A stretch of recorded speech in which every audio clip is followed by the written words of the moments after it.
Hello student, स्वागत है आपका आपके अपने YouTube channel RDJD study centre पे। स्टूडेंट, जैसा कि आज हम सभी लोग जान रहे हैं, अध्ययन करेंगे ग्लैंड अर्थात ग्रंथियों का। चलो देखते हैं ग्लैंड अर्थात ग्रंथियां। ध्यान रखना है, ग्लैंड या ग्रंथियां है क्या, तो एक छोटा सा थैला होता है हमारी आपकी बॉडी का, जिसमें हमारी आपकी बॉडी में अनेक प्रकार के हार्मोन्स और एंजाइम क्या होते हैं, रिलीज होते हैं अर्थात स्रावित होते हैं। तो सामान्य भाषा में अगर कहे ग्लैंड या ग्रंथियां है क्या, तो आप बताएंगे ग्लैंड या ग्रंथियां एक ऐसा बॉडी का छोटा सा थैला होता है जिसमें अनेक प्रकार के बॉडी में हार्मोन्स और एंजाइम स्रावित होते हैं। इसके मुख्यतः प्रकार तीन होते हैं, एक होता है एक्सोक्राइन ग्लैंड, दूसरा होता है एंडोक्राइन ग्लैंड और तीसरा होता है मिक्स ग्लैंड। तो एक्सोक्राइन ग्लैंड, एंडोक्राइन ग्लैंड और मिक्स ग्लैंड तीन प्रकार के ग्लैंड अर्थात ग्रंथियां होती हैं। देखेंगे एक्सोक्राइन ग्लैंड जो होता है इसे बहिर्स्रावी ग्रंथियां कहते हैं। एक्सोक्राइन ग्लैंड को क्या कहते हैं, बहिर्स्रावी ग्रंथियां कहते हैं। एंडोक्राइन ग्लैंड को अंतःस्रावी ग्रंथियां कहते हैं तथा मिक्स ग्लैंड को मिश्रित ग्रंथियां कहते हैं। मैंने कहा ग्रंथियों का कार्य अर्थात ग्लैंड के कार्य मुख्यतः क्या होते हैं, तो हार्मोन्स और एंजाइम को स्रावित करना, हार्मोन्स और एंजाइम को स्रावित करना। चलिए देखते हैं, पहला एक्सोक्राइन ग्लैंड है अर्थात बाह्यस्रावी ग्रंथियां हैं। एक्सोक्राइन ग्लैंड अर्थात बाह्यस्रावी ग्रंथियों का मुख्य कार्य होता है एंजाइम को स्रावित करना। तो अगर कोई पूछता है बाह्यस्रावी ग्रंथियों के क्या कार्य होते हैं, तो आप क्या बताएंगे, एंजाइम को स्रावित करना होता है। दूसरा डक्ट, डक्ट अर्थात इसे नली कहते हैं, आप बताएंगे इसमें डक्ट अर्थात नली की आवश्यकता होती है, डक्ट अर्थात नली की आवश्यकता होती है।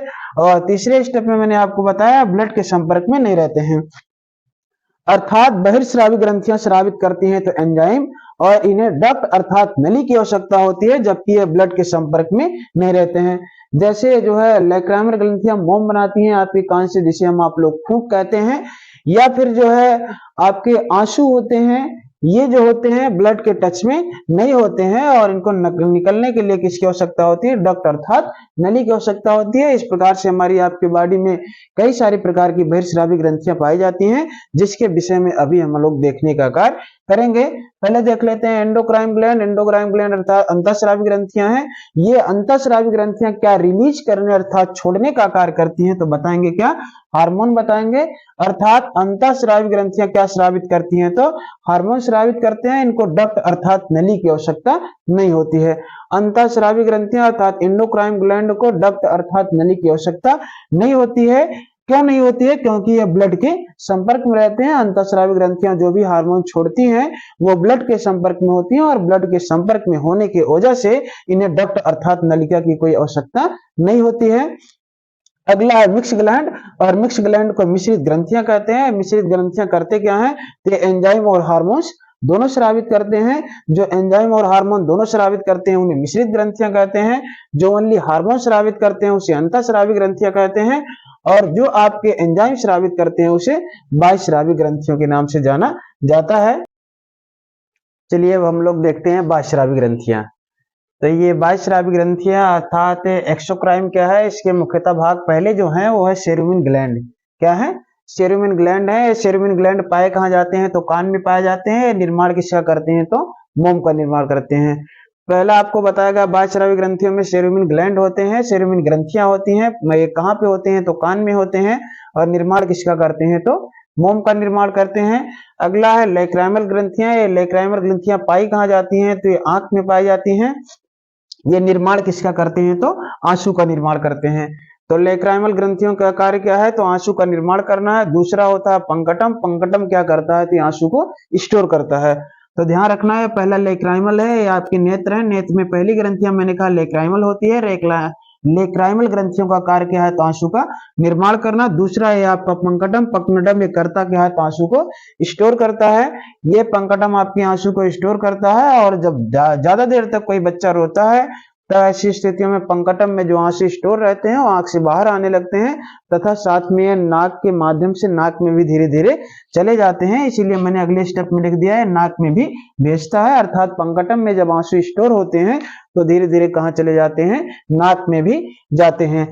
तो ये जो है आपको बताया गया है नाक में भी भेजता है। अगला क्या है, आंसू जो होते हैं इसमें लाइसोजाइम नामक एंजाइम पाए जाते हैं। कई बार कई परीक्षाओं में पूछे गए हैं कि आंसू में कौन से एंजाइम पाए जाते हैं, तो आप बताएंगे आंसू में लाइसोजाइम नामक एंजाइम पाए जाते हैं।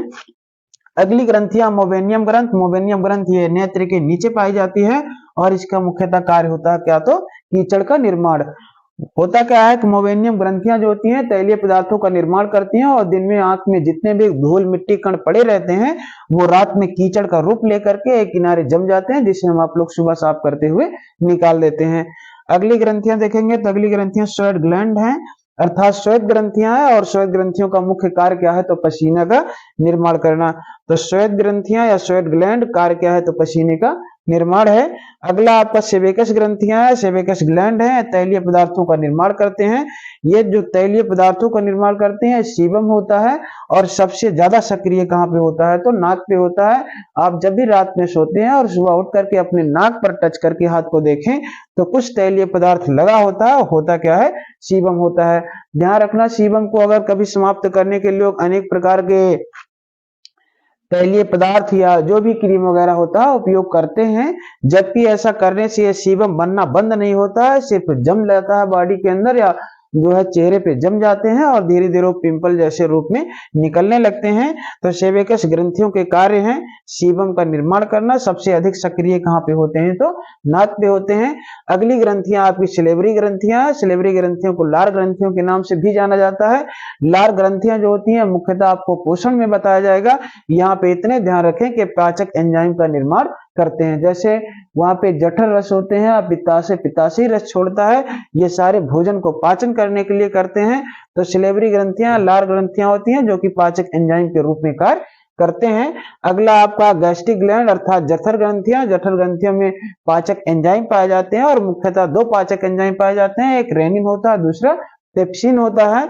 ध्यान रखना रेनिन जो होता है ये दूध का पाचन करने का कार्य करता है। रेनिन ही जब बॉडी में बनेगा तभी दूध का पाचन होने वाला है। और दूध का पाचन किस रूप में होता है तो दूध का पाचन दही के रूप में होता है, अर्थात रेनिन बनाएगा किसमें दही में बनाएगा। जब तक आपका दूध दही में बनेगा नहीं तब तक बॉडी एब्जॉर्प्शन अर्थात अवशोषण नहीं करता है। और आप देखे होंगे कि छोटे से बच्चे को जब दूध पिलाया जाता है तो अगर वो दूध किसी कारणवश पलट देता है तो आपको दही के रूप में अर्थात थक्के के रूप में दूध पलटता है। उसका मुख्य कारण यही है कि उसके आमाशय में पाए क्या जाते हैं जठर ग्रंथियां पाई जाती हैं और जठर ग्रंथियों में निर्माण किसका होता है तो रेनिन का, और रेनिन का मुख्य कार्य है दूध से दही बनाना। अगला आपका पेप्सिन है, प्रोटीन का पाचन करता है, किस रूप में तो पेप्टोज के रूप में। तो पेप्सिन पेप्टोज के रूप में पाचन किसका करता है प्रोटीन का पाचन करता है। तो गैस्ट्रिक ग्लैंड अर्थात जठर ग्रंथियां पाचक एंजाइम बनाती हैं। मुख्यतः पाचक एंजाइम कौन कौन सा तो रेनिन और पेप्सिन। रेनिन का कार्य है दूध से दही बनाना और पेप्सिन का कार्य है प्रोटीन का पाचन। इसमें रोग एक गैस्ट्रिक हो जाता है, अर्थात जठर ग्रंथियां अगर सही तरीके से कार्य नहीं करती हैं तो गैस्ट्रिक की समस्या हो जाती है, जिससे अनेक प्रकार के गैस्ट्रिक से पाउडर या और कई सारी दवाएं डीएसआर पेंटाबी जैसे दवाओं का उपयोग किया जाता है गैस्ट्रिक समस्याओं के लिए। अगला है म्यूकस ग्लैंड अर्थात म्यूकस ग्रंथियां है, निर्माण किसका करती हैं तो म्यूकस का। यह मुख्यतः मुंह में और जो है ग्रास नली में चिपचिपे पदार्थों के रूप में इनका निर्माण होता है, जिससे भोजन निकलने में क्या होता है मदद होती है।